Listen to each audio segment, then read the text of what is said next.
Hello students, chapter 3 अव्यय और matrix, इसको हम समझने के लिए क्विक रिव्यू में कर रहे हैं।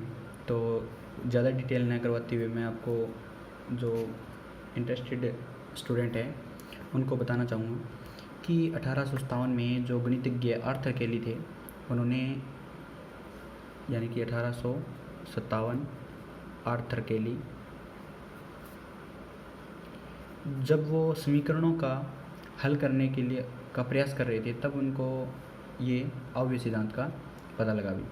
तो उन्होंने राशियों या फिर वास्तविक जो वस्तुओं के आकार हैं, राशियों या वस्तुओं को एक आयताकार आकार में रखा और तब उनको ये अव्यय की संरचना का पता लगा भी। मैट्रिक्स उन्होंने ये नाम वगैरह इनका रख दिए और उनको ये सरल लगे कि जो हमारी संख्याएं हैं, समीकरणों की जो संख्याएं थी, उनको हमने अव्यय के रूप में लिखने में और उनका सॉल्यूशन ईजिली प्राप्त होने की संभावना बढ़ गई थी। तब उन्होंने ये चीज़ें प्राप्त की। तो अब उसके बाद हम इसकी परिभाषा या संकेतन पढ़ते हैं। तो परिभाषा में हम कह रहे हैं कि जो समान राशियाँ हैं, समान राशियाँ ये कि या तो ABCD होनी चाहिए और संख्याएं होनी चाहिए या फिर कुछ वस्तुएं होनी चाहिए। तो ऐसे नहीं कि वस्तुएं भी है संख्या भी है, तो ये चीज़ें आपको नहीं देखेंगे। तो समान राशियों या संख्याओं को समान राशियों या संख्याओं के उस व्यवस्थित क्रम को, तो उस व्यवस्थित क्रम को हम अव्यय कहते हैं, जिनमें पंक्ति या समान राशियों या संख्याओं को पंक्ति या स्तंभों में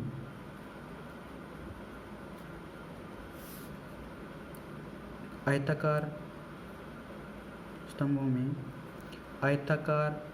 या वर्गाकार विन्यास में लिखना, वर्गाकार विन्यास में व्यवस्थित करना अव्यय कहलाता है। ठीक है, तो समान राशियों और संख्याओं को पंक्ति या स्तंभों में आयताकार या वर्गाकार क्रम विन्यास में व्यवस्थित करना ही अव्यय कहलाता है। और ये राशियाँ या संख्याएं वास्तविक भी हो सकती है, R भी हो सकती है और C भी हो सकती है। ठीक है, R भी हो सकती है या C भी हो सकती है, जो राशियाँ हैं या संख्याएं हैं, संख्याएं। ठीक है भाई, और इनको छोटे ब्रैकेट में, बड़े ब्रैकेट में और या फिर डबल लाइन के अंदर भी लिखा जाता है। ये इनके लिखने के तरीके हैं। और हमेशा अंग्रेजी वर्णमाला के बड़े अक्षरों से लिखे जाते हैं, जैसे A बराबर 1 2 3 4, इस प्रकार से। और जो यहाँ पे 2 क्रॉस 2 यानी कि पंक्ति होती है पड़ी और स्तंभ होता है खड़ा। और स्तंभ मतलब खंभा क्या होता है, खड़ा होता है। तो पड़ी चीज़ें क्या होगी, पंक्ति, तो पंक्ति पै पहले आता है और सह बाद में आता है, तो पै पहले आएगा और गुणा में सह बाद में आएगा। तो इस प्रकार हम याद रख सकते हैं, पै पहले आएगा और सह बाद में आएगा, तो पंक्ति पहले आएगी, स्तंभ बाद में आएगा। तो पड़ी है वो तो पंक्ति है और खड़ी है वो स्तंभ है भी। ठीक है, तो इस प्रकार से हम याद रख सकते हैं। तो अव्यय का क्रम इस प्रकार से लिखेंगे, अव्यय का क्रम जैसे M क्रॉस है N। तो M क्या है, पंक्ति, और क्रॉस क्या है, N क्या है, बाद में आ रहा है तो स्तंभ। ठीक है भाई, तो पंक्ति गुणा में स्तंभ को हम अव्यय का क्रम लिखते हैं और ऑर्डर ऑफ मैट्रिक्स भी बोलते हैं इसको। ठीक है भाई, जो अंग्रेजी मीडियम वाले हैं तो वो हम क्या करेंगे कि अव्यय का जो क्रम है वो ऑर्डर ऑफ मैट्रिक्स कहलाता है और इस चीज़ों को याद कर सकते हैं। तो पंक्ति यानी कि रो और स्तंभ क्या होता है भी, कॉलम। ठीक है भाई, RC याद रखते हैं, RC की बोतल आती है ना, रॉयल चैलेंजर। ठीक है, RC एक टीम का भी नाम है। तो ये चीज़ हम याद रखेंगे। तो रो पहले आएगा और C क्या आएगा बाद में, तो रो पहले और कॉलम बाद में। ठीक है भाई, इस प्रकार से हम याद रख सकते हैं। और इसका व्यापक रूप क्या है भाई, व्यापक रूप यानी कि जनरल जो इसका फॉर्मेट है वो इस प्रकार से लिखा जाएगा,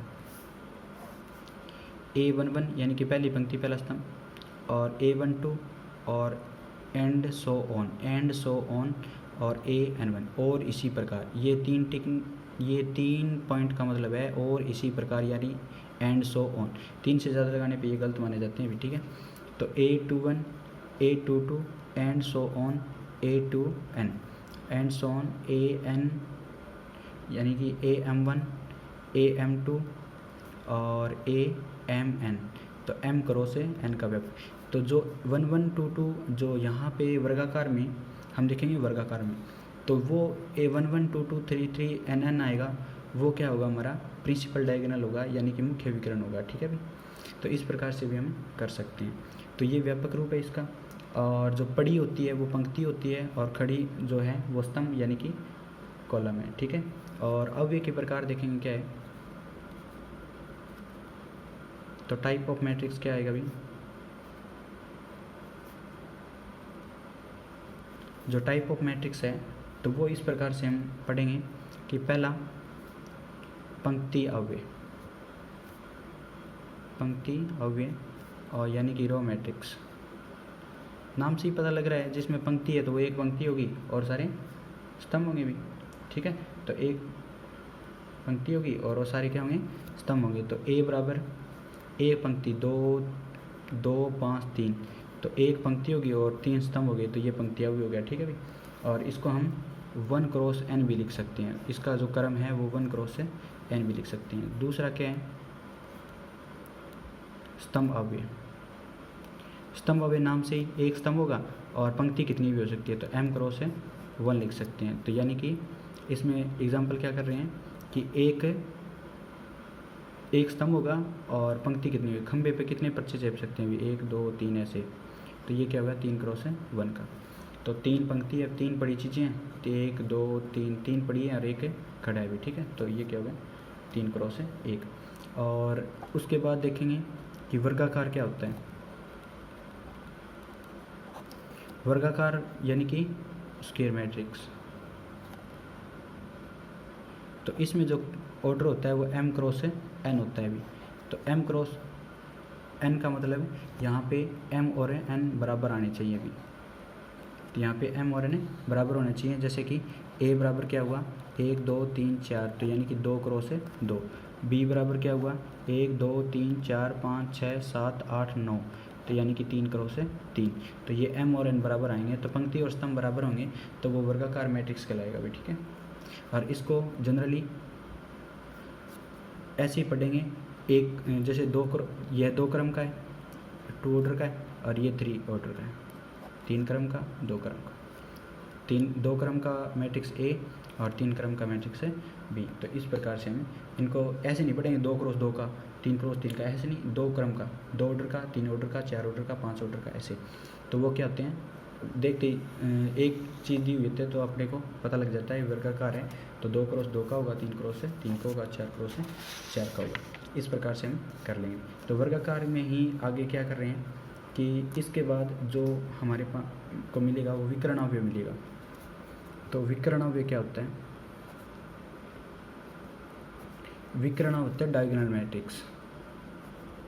डायगोनल मैट्रिक्स, डायगोनल मैट्रिक्स में खास बात यह है कि जो डायगोनल एलिमेंट होंगे 1 2 3 ये तो दिए हुए होंगे, और सारे क्या होंगे भी 0। ये भी 0 हो सकते हैं, कोई ज़्यादा बड़ी बात नहीं है। तो लेकिन ये ऐसे डायगोनल दिए हो, और इसको लिखने का तरीका है डायगोनल ऑफ ए। तो डायगोनल ऑफ ए मैट्रिक्स का है 1 2 3, इस प्रकार से लिखा जाएगा ये। तो यहाँ इसमें ये चीज़ें हैं कि ए आई जे यहाँ पे कुछ भी x दिया होगा, x बिलोंग्स टू R, जहाँ i और j बराबर हैं, क्योंकि ये 1 1 होता है या 2 2 होता है या 3 3 होता है। तो जहाँ बराबर होते हैं वहाँ पे x की वैल्यू होगी, और 0 कहाँ होगा, जहाँ पे i और j बराबर नहीं होगा। जब i और j को बराबर को छोड़कर यहाँ सारी चीज़ें क्या है, 0 है। तो ये क्या चीज़ है हमारे पास है, विकर्णाव्यय। और विकर्णाव्यय में याद रखना जो ये चीज़ें हैं वो मुख्य विकर्णाव्यय है। तो ये क्या है भी हमारे पास है, मुख्य विकर्ण अवयव। मुख्य विकर्ण अवयव यानी कि प्रिंसिपल डायगोनल एलिमेंट क्या है, 1 2 3। तो ये और एक चीज़ याद रखना, ये ट्रेस भी हो सकता है, तो ट्रेस को हम ऐसे पढ़ते हैं 1 प्लस में 2 प्लस में 3, तो ये आंसर क्या आएगा 6। तो इन मुख्य विकर्णावयों का जोड़ ही ट्रेस होता है, याद रखना ये चीज़ें। तो मुख्य विकर्णावयों का जोड़ ही क्या होता है, ट्रेस होता है। तो 1 प्लस में 2 प्लस में 3 ये भी बराबर है 6 के होगा। तो इस प्रकार से हम विकर्णावय कर चुके हैं। और याद रखना 1 क्रॉस ए का विकर्णावय ऐसे भी लिख सकते हैं 5, 1 क्रॉस ए का, और 2 क्रॉस 2 का लिखेंगे तो वो क्या होगा 1 2 0 0 ऐसे, और 3 का आप लिख सकते हो, ये दिया हुआ है, ठीक है। और विकर्ण अवयव के बाद है अदिश अवयव, अदिश अवयव, तो इसको बोलते हैं स्केलर मैट्रिक्स। स्केलर मैट्रिक्स को आमतौर पे हम ऐसे पढ़ेंगे कि ए आई जे के मान होगा जब आई और जे बराबर हैं, और 0 होगा जब आई और जे बराबर नहीं है।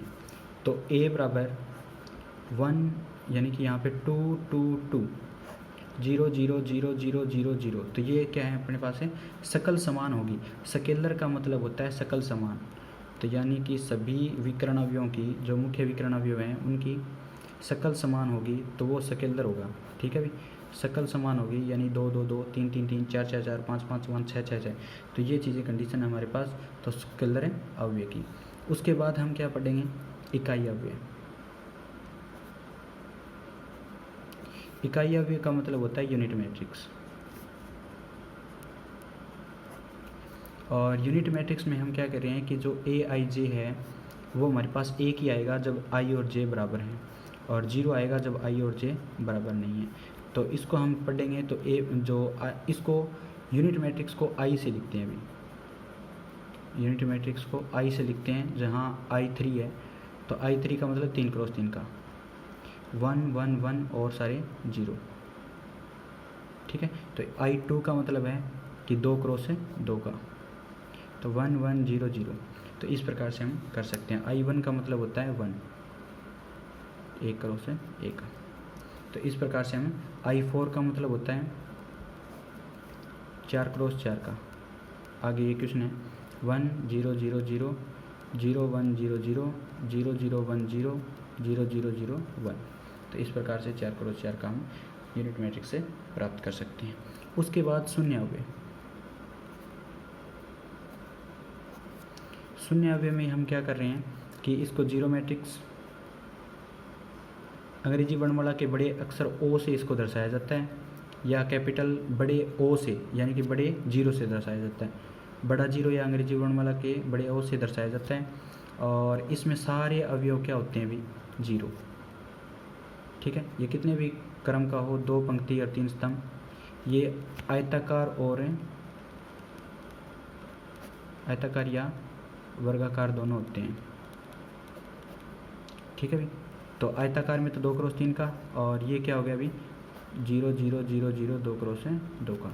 तो इस प्रकार से हम इसमें सभी एंट्री क्या होती हैं 0 होती है, ठीक है। तो शून्य अवयव हम पढ़ चुके हैं। अब देखो कि हमें क्रम का कैसे पता लगेगा कि 6 अवयव हैं तो कितने क्रम के संभावित क्रम हो जाएंगे, या फिर उस अवयव में कितने एलिमेंट हैं। तो देखो 1 2 3 4 5 6, ये 6, तो ये 2 क्रॉस 3 को मल्टीप्लाई करने के बाद 6 ही आया, तो ये आंसर अपने को पता लग गया अभी इसमें 6 एलिमेंट है। अब ये पूछा जाए कि आपसे आपका जो 3.1 का तीसरा क्वेश्चन है कि 6 अवयव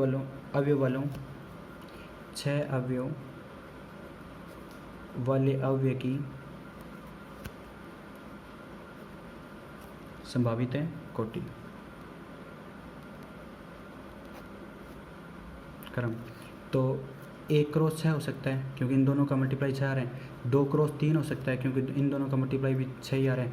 और 3 क्रॉस 2 ही हो सकता है, 3 दूनी 6 यानी कि इसका भी मल्टीप्लाई 6 आ रहा है। और 6 क्रॉस 1 भी इनका मल्टीप्लाई हो सकता है। तो ये 4 संभावित क्रम हैं जिनकी 4 संभावित क्रम है, 1 क्रॉस 6, 2 क्रॉस 3, 3 क्रॉस 2 और 6 क्रॉस 1। तो इनकी वजह से ये क्या आ रहे हैं 6 आ रहे हैं, तो इनका रिजल्ट 6 आएगा। तो ये 6 अवयव इस प्रकार से लिखे, ये पंक्ति, ये स्तंभ, पंक्ति स्तंभ, पंक्ति स्तंभ, पंक्ति स्तंभ, ये याद रखना।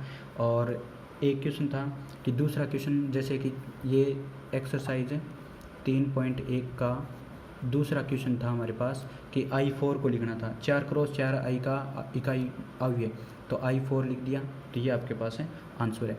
अब पहला क्वेश्चन क्या कहता है कि अव्यय A बराबर AIJ और 2x4, तो 2x4 में अवयव, एक में अवयवों की संख्या, तो जितने ये पंक्ति और स्तंभ होते हैं तो 2 4 दूनी 8, तो 8 अवयव इस A में होंगे भी। तो इस प्रकार से हम कर सकते हैं। तो 2 गुणा में 4 यानी कि 4 दूनी 8, तो 8 ही अवयव इसमें प्रेजेंट होंगे, तो 8 अवयव A में हैं। ठीक है भी। तो इस प्रकार से पहला क्वेश्चन, दूसरा क्वेश्चन और है चौथा क्वेश्चन, सॉरी ये चौथा क्वेश्चन था।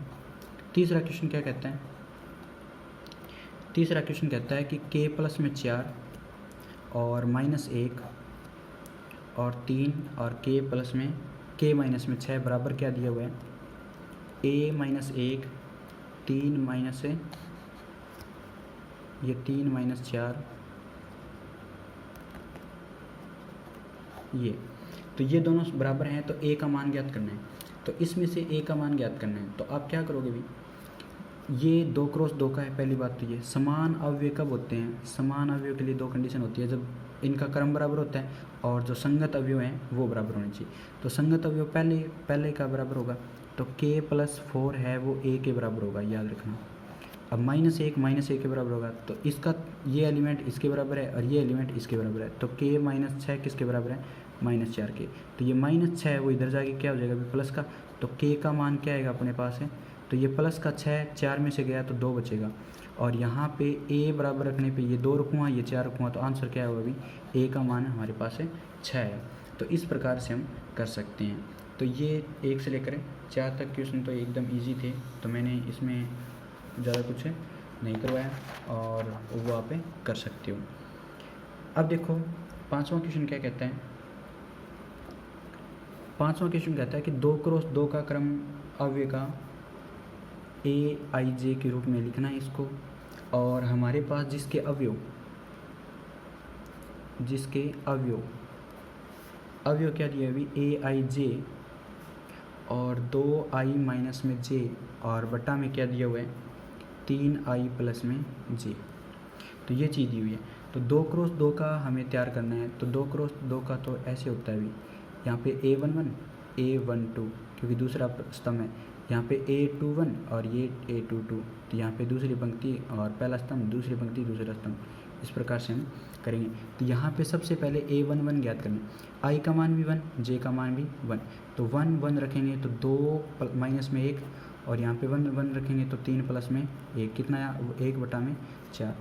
A12 निकालने के लिए i का मान 1 और j का मान 2, तो 2 में से 2 गए और यहाँ पे 3 क्रॉस 1 और प्लस में 2, तो ऊपर 0 बनने के बाद सारी चीज़ें 0, और उसके बाद क्या है A21, तो यहाँ 2 और यहाँ 1, तो 2 दूनी 4 माइनस में 1 बटा में यहाँ 2 और 1 पर, तो 3 दूनी 6 प्लस में 1, तो ये 3 बटा में 7। तो A22 का मान क्या है अभी, तो यहाँ 2 2, तो 2 दूनी 4 में से 2 बटा में यहाँ 2, 3 दूनी 6 प्लस में 2, तो ये 2 बटा में 8, यानी कि आंसर क्या है 1 बटा में 4। तो A बराबर क्या हुआ हमारे पास 1 बटा 4, और ये फिर 0, ये 3 बटा 7 और ये फिर 1 बटा 4। तो इस प्रकार से 2x2 का अभी अपने पास है प्राप्त हो गया। अभी दूसरा स्टेप क्या कहते हैं, AIJ दिया हुआ है, i प्लस में 2j का होल स्क्वायर और बटा में क्या है 2i, तो हम A11 निकालेंगे, तो यहाँ 1 और 1, तो 1 और 2 3 का स्क्वायर, और बटा में यहाँ 1 रखूँगा तो 2, तो 9 बटा 2, और यहाँ पे क्या आएगा A12, तो यहाँ 1 रखूँगा यहाँ पे 2 रखूँगा, तो 2 4 1 है 5, 5 का स्क्वायर करूँगा 25, ठीक है भाई 5 का स्क्वायर करूँगा 25, और उसके बाद क्या है यहाँ पे 1 रखूँगा तो 2 एकम 2, फिर A21 रखूँगा, तो यहाँ पे 2 यहाँ पे 1, तो 2 और 2 एकम 2, 4 का स्क्वायर करूँगा 16, और यहाँ पे क्या रखूँगा 2 2 दूनी 4, तो ये कटेगा 4।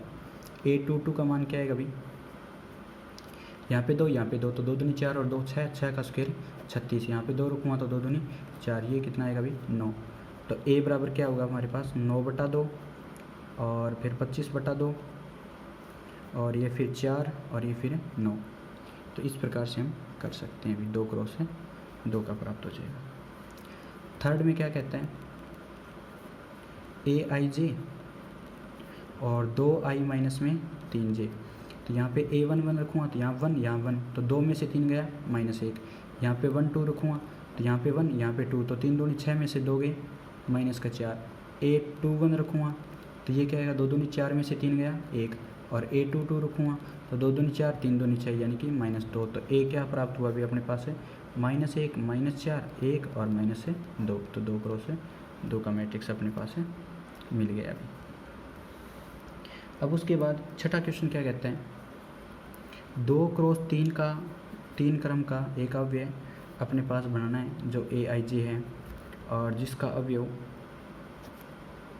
इस फॉर्मेट में है aij बराबर 1/2 और मॉडुलस 2i माइनस में 3j।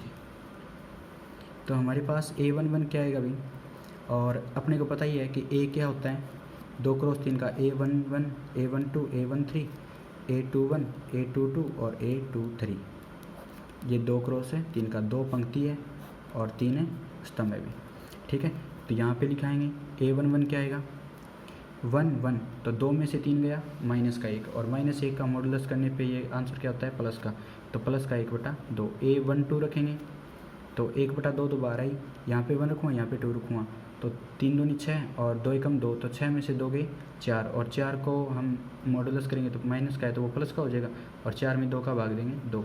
a13 करेंगे तो यहाँ पे 1 यहाँ पे 3, तो 3 3 9 में से 2 गया 7, और वो भी किस चीज़ का प्लस का, तो 7/2।